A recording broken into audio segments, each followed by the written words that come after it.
त्यही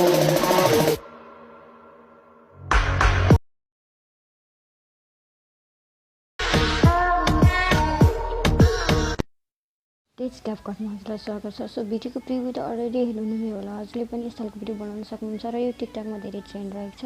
यस खालको भिडियो बनाउनको लागि चाहिँ क्यापकट इन्स्टल गरेको हुनुपर्छ। प्ले स्टोरबाट सजिलै इन्स्टल गर्न सक्नुहुन्छ। क्यापकट इन्स्टल गरिसकेपछि क्यापकटमै क्लिक गर्नु होला।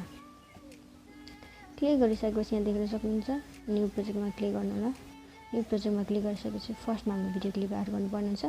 4 सेकेन्डको यहाँ देख्न सक्नुहुन्छ। हजुरलाई डाउनलोड लिङ्क चाहिँ डिस्क्रिप्सनमा राखिदिन्छ। यो भिडियो चाहिँ कम्प्लिट हेरेर स्किप नगरिकन बुझेर हजुरले गर्न सक्ने बनाउन सक्ने भएर अनि हेर्नु उयो डाउनलोड गर्नु होला। सो फर्स्टमा भिडियो क्लिप एड गर्नु होला। सिलेक्ट गरेर एडमा क्लिक गर्नु होला।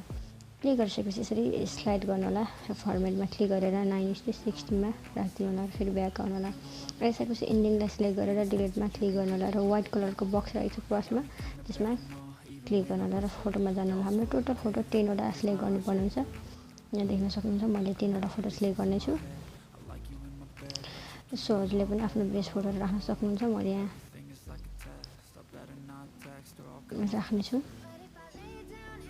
सो गरिसकेपछि एडमा क्लिक गर्नु होला। सिलेक्ट गरिसकेपछि अब एडमा क्लिक गरिसकेपछि अब देख्न सक्नुहुन्छ अब हामीले फोटोलाई फिट गर्नुपर्ने हुन्छ। स्क्रिनमा फोटोमा क्लिक गरेर 2 फिङ्गरको मद्दतले जुम गर्नु होला। फेरि फोटोमा क्लिक गरेर 2 फिङ्गरको मद्दतले जुम गर्नु होला। फेरि फोटोमा क्लिक गरेर 2 फिङ्गरको मद्दतले जुम गर्नु होला। फोटोमा क्लिक गरेर 2 फिङ्गरको मद्दतले जुम गर्नु होला। फेरि फोटोमा क्लिक गरेर 2 फिङ्गरको मद्दतले जुम गर्नु होला। फेरि फोटोमा क्लिक गरेर फेरि 2 फिङ्गरको मद्दतले जुम गर्नु होला। फोटोमा क्लिक गरेर 2 फिङ्गरको मद्दतले जुम गर्नु होला। फेरि फोटोमा क्लिक गरेर 2 फिङ्गरको मद्दतले अल फोटोलाई जुम यसरी फिट गर्नु होला स्क्रिनमा। सो मेरो च्यानलमा नयाँ छ भने च्यानल सब्सक्राइब पनि गर्न नभुल्नु होला। सो अब हामीले चाहिँ फोटोलाई ड्युरेसन दिनुपर्ने हुन्छ। फर्स्ट भिडियो क्लिपलाई चाहिँ हामीले केही गर्नु पर्दैन। सो फर्स्ट फोटोलाई चाहिँ ड्युरेसन 0.6 रहेछ। 2 को पनि 0.6 नै रहेको छ। 3 को पनि 0.6 नै रहेको छ। 4 को पनि 0.6 नै रहेको छ। 5 को पनि 0.6 नै रहेको छ। 7 को पनि 0.6 नै रहेको छ। 8 को पनि 0.6 नै रहेको छ। 9 को पनि।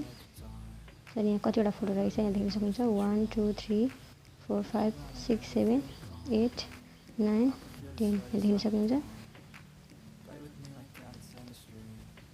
सो 8 नम्बरको पनि 0.6 सेकेन्ड रहेको हुन्छ। 8 को 9 को पनि हाम्रो 0.6 सेकेन्ड रहेको हुन्छ। र अब लास्ट फोटोको ड्युरेसन हामीले 0.5 सेकेन्ड राख्नुपर्ने हुन्छ। सो यहाँ हेर्नु होला। सो गरिसकेपछि अब हामीले एनिमेसन एड गर्नुपर्ने हुन्छ। सो यसरी जुम गर्नु होला र फोटोमा क्लिक गरेर एनिमेसनमा क्लिक गर्नु होला र कम्बोमा जानु होला र यसरी स्लाइड गर्नु होला। यहाँनिर स्लिप राइट र लेफ्ट लिनुपर्ने हुन्छ। यहाँ चाहिँ स्लाइड गर्दै जानु होला। यहाँ देख्नुहुन्छ स्लिप एन्ड यसमा क्लिक गर्नु होला। फेरि अब लेफ्टको दिउँ अब हामीले राइटको दिनुपर्ने हुन्छ। फेरि ब्याक चाहिँ नआउनु होला। फेरि यसरी सार्नु होला दोस्रो फोटोमा तेस्रो फोटोमा। फेरि लेफ्टतिरको स्लिप एन्ड स्लाइड लिनु होला। फेरि हामीले राइटतिरको स्लाइड लिनुपर्ने हुन्छ। स्लिप एन्ड स्लाइड 1 दिनुपर्ने हुन्छ।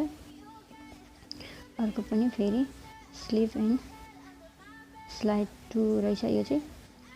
अब स्लिप एन्ड स्लाइड 1 फेरि स्लिप एन्ड स्लाइड 2 फेरि स्लिप एन्ड स्लाइड 1 फेरि sleep and slide 1 sorry 2 sleep and slide 1 यसरी दिनुपर्ने हुन्छ।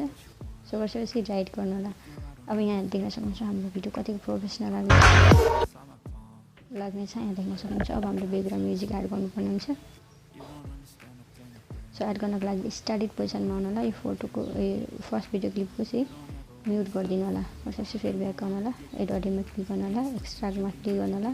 र ब्याकग्राउन्ड म्युजिकको डाउनलोड लिङ्क चाहिँ डिस्क्रिप्सनमा राखिदिन्छु। यो भिडियो चाहिँ कम्प्लिट हेरेर डाउनलोड गर्नु होला।